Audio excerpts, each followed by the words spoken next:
पे भी चश्मे करम में मेरे आका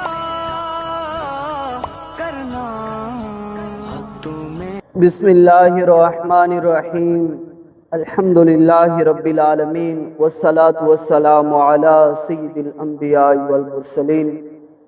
अल्लाह तबारक व तआला जल्ल जलालुहु व अम्मा नवालुहु के लिए तमाम हम्दें तमाम सनाएं और उसके प्यारे महबूब हज़रत मुहम्मद मुस्तफ़ा सल्लल्लाहु अलैहि वालिहि वसल्लम की बारगाह बेकस पनाह के अंदर हदिया दुरूद व सलाम अर्ज़ करने के बाद, मेरे दोस्तों, जिस तरह आपको मालूम है कि सफ़रुल मुज़फ़्फ़र का माह मुक़द्दस शुरू हो चुका है।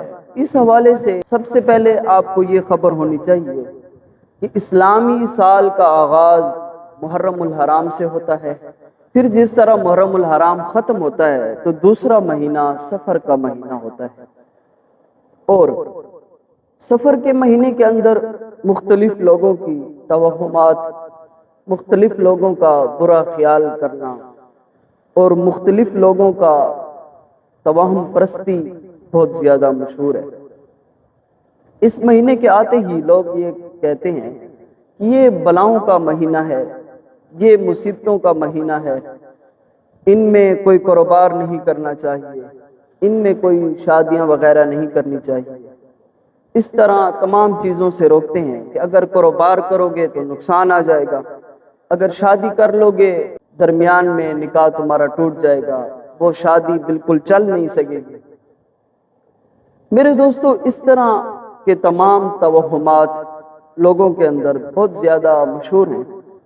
शहरों के अंदर तो कम होते हैं, लेकिन देहातों की तरफ बहुत ज़्यादा होते हैं। यहाँ तक अगर किसी ने निकाह और शादी का सिलसिला सफ़र के अंदर शुरू भी किया हो तो उनके लोग जाकर उस डेट को कैंसिल कर देते हैं और कहते हैं कि हम सफ़र के महीने के बाद शादी कर लेंगे।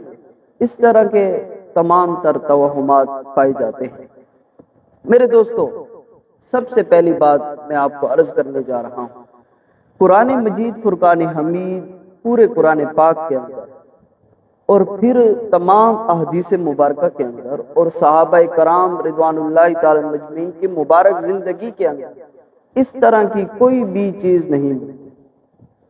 कुफार और मुशरिकीन जो थे वो इस तरह के बदफेलियाँ लेते थे, इस तरह के तवहुमात लिया करते थे, लेकिन इस्लाम के अंदर इसी तरह तवहुमात लेना, इस तरह बदफेली लेना, बदशगुनी लेना मना है।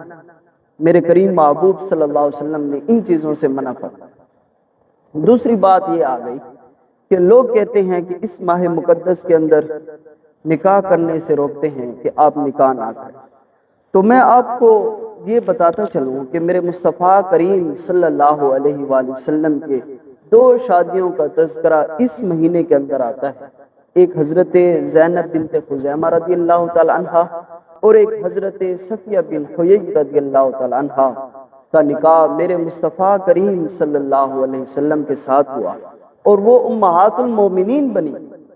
और फिर इस तरह भी नहीं हुआ कि माज़ल्ला रसूल पाक सल्लल्लाहु अलैहि वसल्लम के साथ उन्होंने आखिर वक्त तक वक्त न गुजारा हो, दरमियान में रिश्ता टूट गया हो, इस तरह की कोई बात भी नहीं है।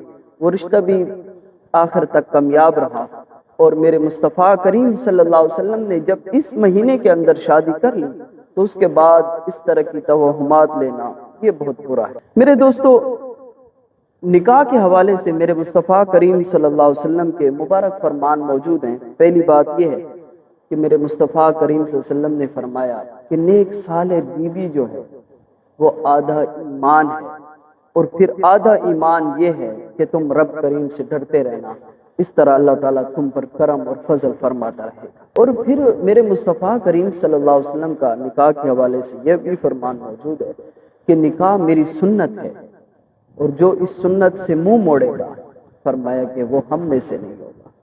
ये तमाम तर फरमान मेरे मुस्तफ़ा करीम सल्लल्लाहु अलैहि वसल्लम के मौजूद हैं। तो इसके बाद कोई ऐसी बदफेली लेना और इसके बाद कोई बदशगुनी लेना से इस्लाम बहुत ज़्यादा सख्ती से मना करता है। फिर मुस्लिम शरीफ के अंदर हदीस मुबारक है, मेरे मुस्तफ़ा करीम सल्लल्लाहु अलैहि वसल्लम ने फरमाया حضرت ابو ہریرہ رضی اللہ تعالیٰ عنہ سے مروی ہے، فرماتے ہیں لا عدوى ولا طیرہ ولا حامۃ ولا سفر۔ میرے مصطفیٰ کریم صلی اللہ علیہ وسلم نے فرمایا نہ اللہ کے حکم کے بغیر ایک شخص سے بیماری دوسرے شخص تک منتقل ہو سکتی ہے، اور نہ بدشگونی، یعنی کہ پرندوں کے ساتھ بدشگونی لی جاتی تھی۔ اگر وہ کوئی کام کرنا چاہتے تو پہلے پرندوں کو اڑاتے، اگر وہ دائیں طرف سے اڑ کر چلا جاتا تو کہتے کہ یہ کام کر لو، اگر وہ بائیں طرف سے جاتا تو کہتے یہ کام نہ کرو۔ اور اسی طرح میرے مصطفیٰ کریم صلی اللہ علیہ وسلم نے فرمایا سفر کے اندر بھی بدشگونی نہ لو۔ جب میرے مصطفیٰ کریم صلی اللہ علیہ وسلم نے وضاحت کے ساتھ فرمایا ولا سفرا، فرمایا سفر کے اندر کوئی بھی بدشگونی نہ لیا کریں، اس میں کوئی بدشگونی نہیں ہے، یہ اللہ تعالیٰ کا مہینہ ہے اور اس میں کرم اور فضل اسی طرح رب کریم کے چھما چھم امتیوں پر برستے رہتے ہیں۔ اللہ تعالیٰ سے دعا ہے کہ اللہ تعالیٰ ہمیں ان تمام تر توہمات سے دور رکھے اور صراط مستقیم عطا فرمائے اور ہمارا خاتمہ ایمان پر فرمائے۔ آمین۔ وآخر دعوایا الحمدللہ۔